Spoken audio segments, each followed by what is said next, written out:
All right, what is going on, guys? Today we are back with another video, a very exciting video, and we're actually not even in a boat right now. We don't even have a boat hooked up to the back of the truck right now. We are with Mitch, and we are headed down to New Richmond, Wisconsin, to Warner's Dock Boat Dealership. And what are we doing today? We are picking up a new boat. We are picking up a new boat. Mitch is getting a new boat. Very exciting stuff. He's not just getting a new boat, he's getting one of the baddest boats in the game, the Alumacraft Competitor Tiller 205. Very exciting. Are you excited? I am excited, yeah.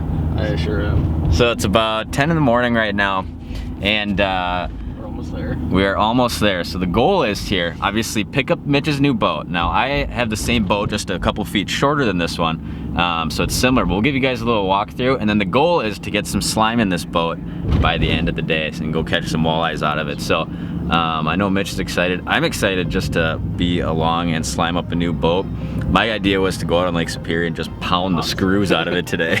But anyways, yeah, we're probably gonna do some walleye fishing. So stay tuned. We've got a little bit of a drive here, and yeah, we're gonna pick up a new bad boy 205 tiller. Stay tuned.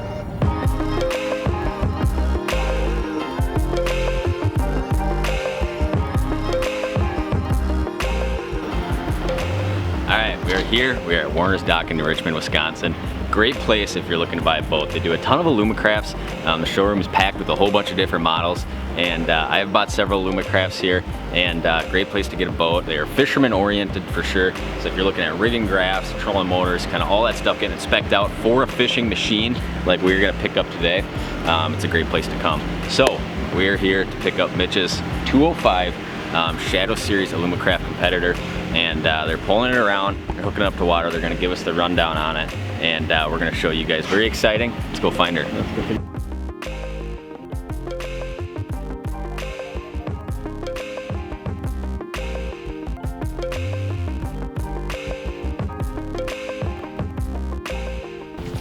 What do you think? Here it is, the 205. Get inside this thing, let's check it out. All right, so I've had several of this style of boat before. This is the 205. This is the big one, and a ton of room in this thing is the first thing you notice. Yeah. To be honest, I thought it would feel a little bigger, but I think when we get on the water, we'll see the difference, right? All the size is up here in the front deck. Hold this, Mitchell. Huge front deck. Storage is definitely different in the 205 comparison to the 185. Still got the center right down the middle rod locker. On these, you got big dry storage compartment right here, bigger live well up here, big dry storage here, another storage on the other side. And this is one of the great part about these boats is, number one, the open concept. You got a ton of room to kind of maneuver around, fish however you want, fish a whole bunch of guys, and a ton of storage because it's also open and you're not constricted space-wise. So really big storage compartment there. And like I said, live well here, you got 3 pedestal mounts in the front of this, which is different than the 185 where you just get the one. So if you're a musky fisherman and want to be closer to the side, or whatever case it is, you got more options up there. And obviously a ton more room in this boat overall. Otherwise, in comparison to 185s, it's a similar layout. And Mitch went with 2 Humminbird Helix 9s. He's a smart man, and he knows that system. He knows that system works well. And one of my favorite parts about the way these graphs are, and these 9s fit in this compartment so well. So these are on ram mounts. All you do is collapse the ram mounts, and if you're like me and you do a ton of traveling or fishing on the road, you can collapse these down, lock this. You don't have to worry about people stealing your graphs or getting into stuff and all that good stuff. So super cool feature there. Otherwise, the console's pretty similar. We still got all the trays, and the console's pretty much the same. On the back of this, Mitch has a 150 Merc tiller, which is hydraulic steer, correct? Is that what you call it? Yeah. And which is definitely a little different than what I'm used to, but I'm excited to see how it performs, obviously. And yeah, obviously the biggest thing with buying a boat like this is you're definitely a fisherman if you're in the market for a boat like this. And if you're coming from like an older tiller, if you have like an older model of Lund, or really kind of any older tiller model, the first thing you're going to realize when you get in really any of these Alumacraft competitor tiller in this series is just how spacious they are. You can fish, you can be fishing right here, and you can walk all the way around these boats and fish the whole thing. And in the 20-footer, it's obviously got a ton of room for fishing a whole bunch of people on here. So they are kind of, if you're a tiller guy, the ultimate fishing machine. Ton of room for people to fish, super versatile. I love a tiller because I do so much fishing off the back. If you're like a power slip hour fisherman, if you're a back troller, really if you want to do anything, this boat can do it. So I've been incredibly happy with mine, and I'm sure this one's going to be a phenomenal rig. What else do you got on here, Mitchell? Well, let's go through the differences, right, from the 185. Yeah. Starts back here. Yep. Lift that up. So here we got, the live well runs the entire length, correct, Brandon? Yes. Yep, so the live well runs the whole length of this thing. So this is probably over 60-inch live well. This is probably like probably about a 60-inch live well, I would say. So you get definitely a bigger back live well, definitely a bigger front live well, and yeah, because in ours the battery is located right here. Yep, and your live well is composed of this side. On the 185s and 175s, I think they're about the same. This rod lockers move up slightly because we got that back. Yep, more batteries back here. Yep. And obviously big rod locker here too. So in my boat, I'm sure this boat you could probably even fit a few more rods because this compartment's definitely longer. I can probably fit, I mean, I could put all 9 trolling rods, 10 trolling rods in my front, and I can put another like 12 spinning rods in the side. So a ton of room for rod storage, and yeah, a ton of room for really everything storage related. So yeah, this is new too in the 205. Sweet little compartment for either planer boards or boxes with cranes. All right, so the only thing we're gonna do from this boat is put some more rod holders on it. Mitch kind of bought a similar system what I'm using. 6 rod holders and then plus risers, and this thing's ready to go. But right out of the gate, phenomenal fishing rig, and I'm sure we're gonna catch some fish out of it today, which is the goal. So we're gonna get this hook up to the truck, get on our way, hopefully put some fish in the boat this afternoon. So, what do you think? I'm excited, man, but we're burning daylight, so we got to get out of the lake. What time is it even? It's noon. Holy cow, it's noon. We got to get going. We got to get this thing rigged up. We missed the morning bite. Yeah, and I got to eat lunch too. I don't skip lunch, so. We're out here. We are out here. Yeah. Mitchell. What's up, Thomas? Maiden voyage. Yeah. Does it float? Check. It floats. Does it start? Check. It's running right now. Graphs on. Check. Got to get those set up. Got to set the graphs up. Time to go 55. We might even walk you guys through the graph setting up process. Yeah. And yeah, the goal is, I guess, drive this boat around a little bit, find some fish, catch some fish. And yeah, looks like a beautiful looking walleye day. So we'll see if they bite. All right, so one common question we get a lot is how you set your hummingbirds up. Now, I've done plenty of videos on like settings and stuff like that, but what I really want to show you is how you can set up hotkeys to get the most out of your graphs. So Mitch has 2 graphs very similar to the way my boat's set up. So what we're gonna do is, this is gonna be our unit that we run full screen GPS. Generally I like one devoted to full screen GPS. So we're going to go view, and there's full screen GPS right there. We got our Lake Master chip in there. So this is what we want. So I'm gonna hold this hotkey. This is your #1 hotkey, so I'm gonna hold that. Boom. And I'm actually just gonna set all of these hotkeys for the same thing.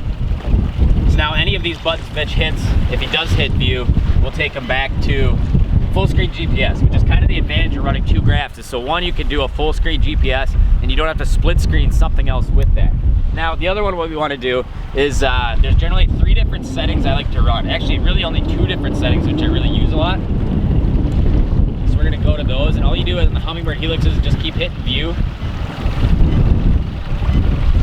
And oh, we kind of went by one of them here. So this is how I set my graphs up on. It makes it real quick and easy. All right, full screen side imaging, right? So we're gonna set this as our first shortcut key. So I'm gonna hold that key, boom. So that's one main screen. You know, a lot of times if you're looking for shallow fish, it helps to have that full screen side imaging as an option. Next thing we're gonna do is we're gonna split screen, sonar, and yeah, why am I not seeing that option? Oh, okay, so we're not seeing that option, but one thing you can do, I think, is menu.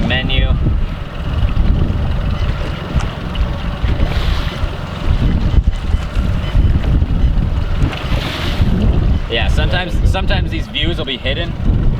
So we want side imaging plus sonar, which will be 2D. All right, so now it should be visible to us. So we're gonna go view, view, view. We'll probably have to pan through these again. Boom, that's the screen we want. And I'm actually gonna shorten this up a little bit. So this is probably like a 70-30 split right now. Yeah, so I want this to be probably 80% of the screen, right? Because we don't need to see a lot of sonar history. So this is gonna be our second hotkey, and this is probably what we're gonna be using most of the time. Most of the time, that's the screen I leave it on. So if you see fish vertically in the water column, you got sonar. If you see stuff on the side, and a lot of times it kind of helps pieces the whole, picture of what's going on down there together.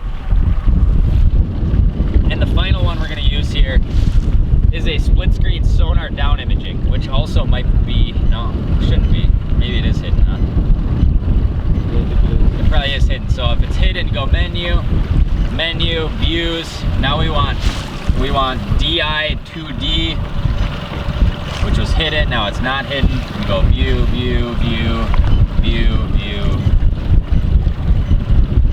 and view a few more times. There, so that's gonna be our last hotkey. So now if we're running around, it makes it super easy. If we're looking at a lot of shallow water cover, where side imaging is the main thing, hit that top hotkey. Most of the time we're fishing, we're probably gonna be running this in the middle of summer. And if you see something you're not sure what it is, I use that a lot. Because basically what side image or down imaging and sonar are gonna do is gonna give you two different pictures of the same thing, and a lot of times you'll get more clarity. So that's basically how I set them up, and should be good to go on that front now. Look at that, nice stack of walleyes going off the screen right now. Dropped a waypoint on them. Gonna put the first one in Mitch's boat. What do you reckon, Mitchell? Yeah, I think we're gonna catch some fish. Oh, first walleye in the new boat. Is it a walleye? Yes, feels like a good one actually. We didn't even put a net in here. Oh, that's right. We Net forgot it. We forgot the net. No rod holders. Right, I'll scoop it for you. It's a nice fish. How's it feel? Feels good. Oh, so exciting. First fish in a new boat. It's a 30-inch walleye. It only took about 2 minutes for the Alumacraft fish magnet to get you a nice walleye. Look at that. That's about as much as you can ask for to start. Look at that guy. Oh, got him. Nice. What a beaut. Yeah. Pull that sucker up for me. Just a chunky fish, isn't it? Look at that. Many, many more to come out of this boat, but here's the first one. First of many. The old Alumacraft's a walleye magnet. Yes. Oh yeah. Good to go. Number one. That took about 3 minutes too. So. About 5 seconds. Fishing over 2! How's it feel? Oh yeah. We got ourselves. Is it a walleye? I don't know. He just came up really high in the water, but I think this is a walleye. Acting like a smallmouth, isn't it? Now we might be a bit. Yeah, got it. Oh, it's just a bass. But it's first bass in this boat. It's the first bass in the boat too. I'm glad you caught it, not me. 1-to-1 bass to walleye ratio at this point. Nice. But they are fun. Buddy, just a little scrapper. That's all we're doing here. Something you've seen us do many times. Is slip bobber in some of these deep rocks. You could Lindy rig them, you could jig them, you can kind of hyper rattle them out here this time of year, but all we're doing is just slip bobber and taking it easy. And that's that. We didn't really have much time to set this thing up either. So. No, I mean we've been out here for we picked up the boat like literally 5 hours ago. Basically drove for 4 hours, and now we're in the water, 2 fish in 5 minutes. So, all right. So first impressions of this boat. I've driven a little bit. Mitch has driven a little bit, and ton of room, very stable, which is basically the MO of these boats. They're just incredible amount of room. You can kind of walk around the whole thing, obviously. If you're a muskie guy, if you're a bass guy, if you're just a plain old multi-species nut like I am, you can kind of do anything. You can fish from obviously back here. You can walk all the way around. Just a ton of room to really walk all around the entire boat. And obviously the biggest difference with this boat is just the enormous amount of room on the front deck. Very big, spacious front deck. And yeah, I'm impressed. Speed thing gets up and goes with the 150, that's for sure. And yeah, if you are in the market for definitely one of these bigger tillers, I would definitely check out an Alumacraft Competitor 205. Very impressed. We still got a little bit of graph tweaking to do and stuff like that, but other than that, are you impressed, Mitchell? I am, yeah. I like it so far. I think I like it better than the 185 I had last year. A little more power back there, power steering, which is actually something that's gonna take a little bit of time to get used to, but yeah, I like it. All right, well, hopefully you guys enjoyed watching this video. I know it wasn't the normal video I post on this channel, but big day for Mitchell. Got his new 205 and had to document it. And yeah, like I said, I'm not just preaching about these boats because I'm affiliated with Alumacraft. That's not the case at all. I just love this fishing platform. It's a great platform if you're an inland guy. If you fish a lot of different water of all sizes, it's a great option. So, and very affordable in comparison to other boat companies. So definitely check them out. I'll go ahead and link Warner's dock down below. If you guys, want to ask some questions about rigging these things up, or if you're in the market for a tiller. But yeah, I appreciate you guys watching. Not sure what we're doing next. Got some adventures planned for the future, and yeah, probably some more walleye stuff and maybe some more lake trout stuff on the way. We'll see. Stay tuned. Thanks for watching. If you're not yet, please subscribe, and we'll see you guys next time.